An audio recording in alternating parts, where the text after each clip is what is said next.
Well, everybody, welcome. This is James Gailliard. Welcome to the James Gailliard Show. And as promised, talking politics, culture, religion, all the stuff they tell us not to talk about because we can't afford to educate ourselves and to entertain ourselves into a better life. We got to educate ourselves to a better life. So, in studio, right in Rocky Mount, is the chairman himself, chairman of the Democratic National Committee, Jaime Harrison. Jaime, welcome. Thank you, Pastor. Thank you so much for having me. Really, really excited about being on the show with you and excited about being in North Carolina, which is a battleground state. So folks in North Carolina, you need to understand the power that you have right now to really transform this nation. The eyes of the entire country, no, the eyes of the world are going to be what happens here in North Carolina. So that's a lot of power, y'all. Make sure you use it. Man, it's a great way to start off. We may have some folk that are not familiar with the Democratic National. Yeah.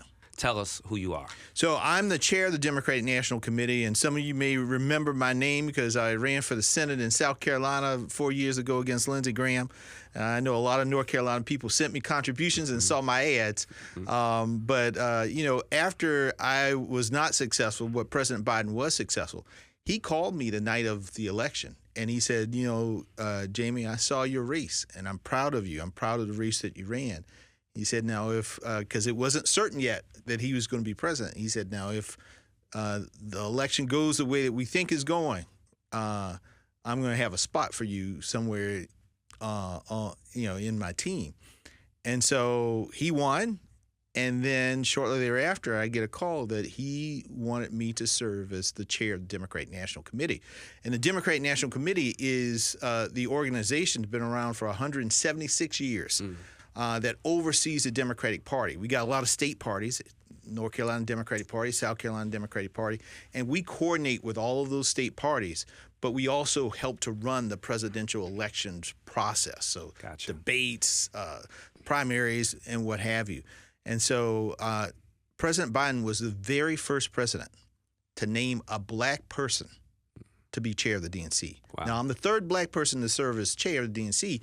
They ran in elections when we didn't have a president. Okay. But this is the very first time that a president nominated a black person to run the Democratic National Committee. But, that's who Joe Biden is. First person to put a black woman as vice president of the United States. First person to put a black woman on the United States Supreme Court. Just recently, we just announced that there have been over 200 judges that Joe Biden has appointed. 58 of them have been black. Wow. Right?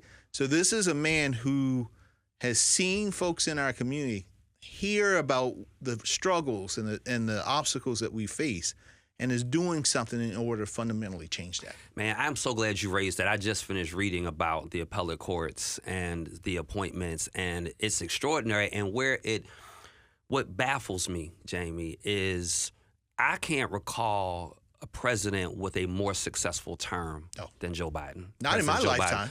And so what do we need to do to better communicate? Because you would think his ratings would be 80%. Yeah. Right? Because the term has been that good. It's been that good. I mean, think about the money that is coming here to North Carolina. $9.8 billion in terms of infrastructure into the state of North Carolina. That's roads, bridges, water, broadband. Many of our communities have been disconnected from the rest of the world. No broadband. Joe Biden did that. Donald Trump talked about filling the pothole, everything else. He's going to have infrastructure every week. Never filled the pothole. Right. But Joe Biden got that done in the first year. Dropped the cost of insulin down to $35 a month. Money to the historically black colleges and universities. $16 billion. That's with a B, y'all. Yeah. $16 billion for HBCUs. We look at the student loan debt up. $137 billion in terms of student loan debt relief for almost 5 million people, many of them black. I mean, listen, I had $160,000 of debt. Now I still paying mine off, but there are a lot of brothers and sisters who've gotten that, who've been paying for over 20 years. And now it was because of Joe Biden, the first president to ever do this, to say, you know what? You paid enough. It's time for you to now move on and do more for your family and your friends and your community. And so it's about getting that information out. We can't trust mainstream media to get it out, to be quite honest, because they're too busy talking about whether or not Joe Biden has on athletic shoes today instead of focusing on the resources that are flowing into our community in a historic rate. Yeah. One like we have never seen before. I will go to my grave saying that Joe Biden has been one of the most historic and transformative presidents of my lifetime. Yeah. And it's not exaggerations. It's just looking at the numbers. That's exactly right. I'm a data guy, and I couldn't agree more. And so, hey, this is James Gailliard. You're listening to the James Gailliard Show. I am with Chairman Jaime Harrison of the Democratic National Committee. Listen, let me ask you this. Our show goes all the way to Raleigh, Durham, but we have a lot of rural listeners. Yes. I'm very passionate about three groups of communities, Jaime. One is the rural community. One is rural and one is black. Yes. And the third is faith. Yep. So I'm always trying to weave in those three communities. What would you say should be our strategy? What would you say to us about engaging rural voters? How do we do a better job of shrinking that rural-urban divide and making sure rural voters really understand the value of this election and why they should be voting for President Joe Biden? You know, one of the things that has bothered me in politics, and I've been doing this now since I was 16 years old, and it used to be that the Democratic Party was a party of rural America. Mm-hmm. We still are the sole party that delivers the most for rural America, but no longer do rural America look at members of those communities look at us as their party representing them. So we got to get back into those communities. I consider myself a dirt road Democrat. I grew up off of dirt road, okay. So I know about being out in fields and getting different stuff. My grandma picked cotton. My grandfather worked at a dairy, for a little while. So that's the stock that I come from. So I understand that rural life. It's important for them to understand that they got people fighting for them every day. Right. Just that broadband issue alone is going to be big for rural America. Because right now, the president talks about it. When you got to take your kids to a McDonald's and sit in the parking lot so they can do their homework because there's no connection. And what COVID showed us was how rural communities lack the infrastructure. Many of our rural hospitals have closed because of the lack of Medicaid expansion, but also the lack of infrastructure, because telehealth is so important. But you can't do telehealth if you're not connected, right? So it's important that we not cede any territory to Republicans, that we go into rural communities so that they understand the things that we have done in order to improve their lives. The investments that we have made in terms of farming, the investments that we've made in terms of creating new economies, putting infrastructure in the ground. So many of I'm from South Carolina, so many of our rural mayors told me that, Jaime, our infrastructure is falling apart. It's 60, 70, 80 years old.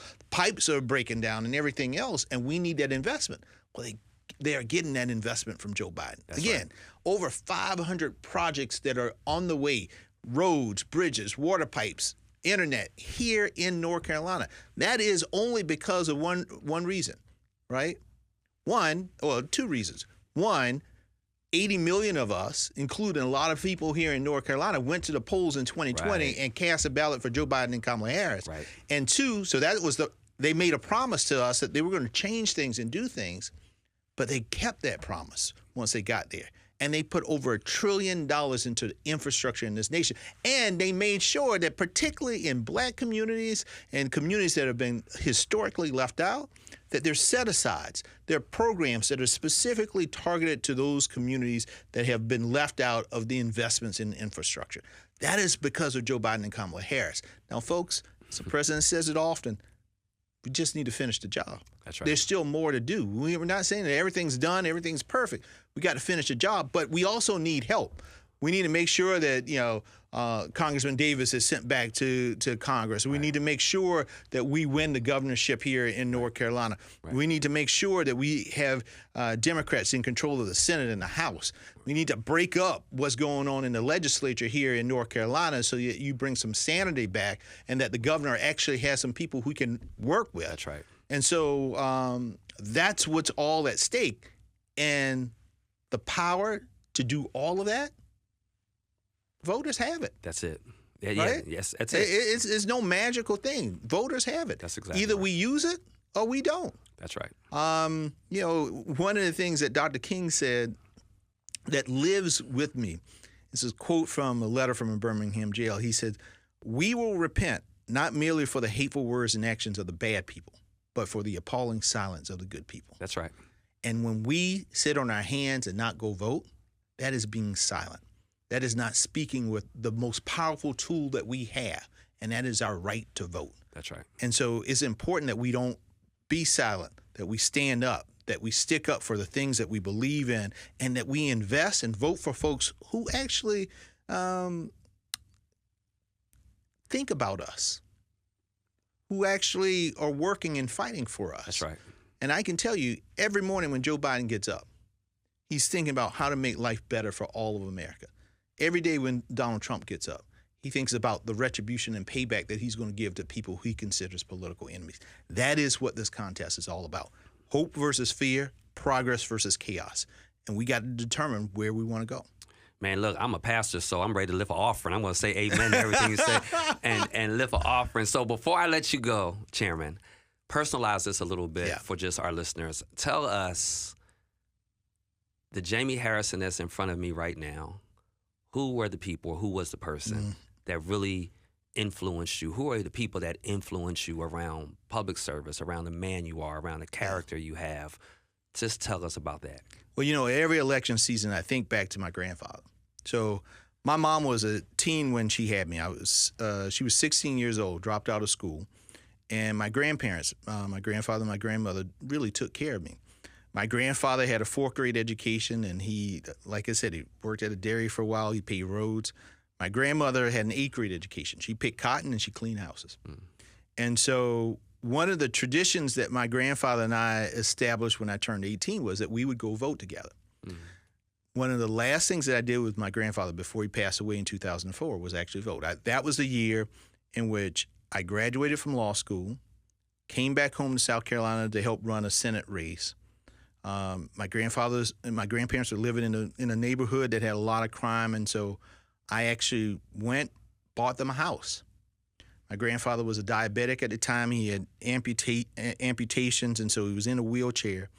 And so I went to their new house, drove up, picked him up, got him in the car. We went and voted, and then we came back home and sat out on the porch. That's his thing. He loved to sit on that porch.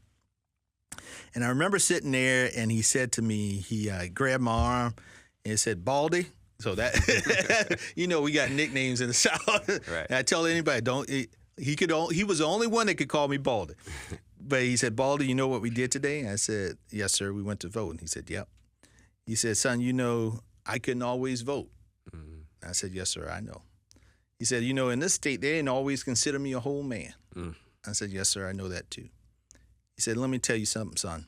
You never let anybody tell you that you don't matter. You never let anybody tell you you don't count." And that has lived with me all of my life, because so many people, like my grandparents, feel as though society is saying that they don't matter, that they don't count. And it's always been my job to stand up and be a voice for folks like that.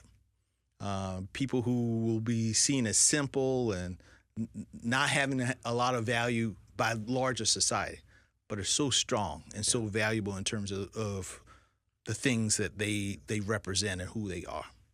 And so my grandparents made me into the man that I am. Wow. And when I go all across this country, we just went from South Carolina to D.C. to Alaska to Nevada to Chicago, and now we're here in North Carolina. The reason why I do that is not because of the money, it's not because of the fame, but it's because I think about people like my grandparents that are in all of these communities who are looking for folks to represent them. Joe Biden's fighting for those people. I know Donald Trump is not. And so I'm going to be in the president's corner because he's always been in our corner. And he's always standing up for people like my grandparents. And that's why I'm standing up for him. Family, this has been a great interview with Chairman of the Democratic National Committee, Jaime Harrison. You're listening to the James Gailliard Show, and he just told you exactly why we need to re-elect Joseph Biden and Kamala Harris, and why we need to elect Democrats up and down the ballot here in North Carolina. Commissioner, so much. Thank you so much for being with me. Thank you, Pastor. And thank you for being in North Carolina. I appreciate it. And listen, I'm coming back a lot. Y'all's barbecue is good. Not South Carolina, but it's still good. We're going to talk about that on another show. We'll be right back. We're going to go pay some bills. Thank you, Pastor.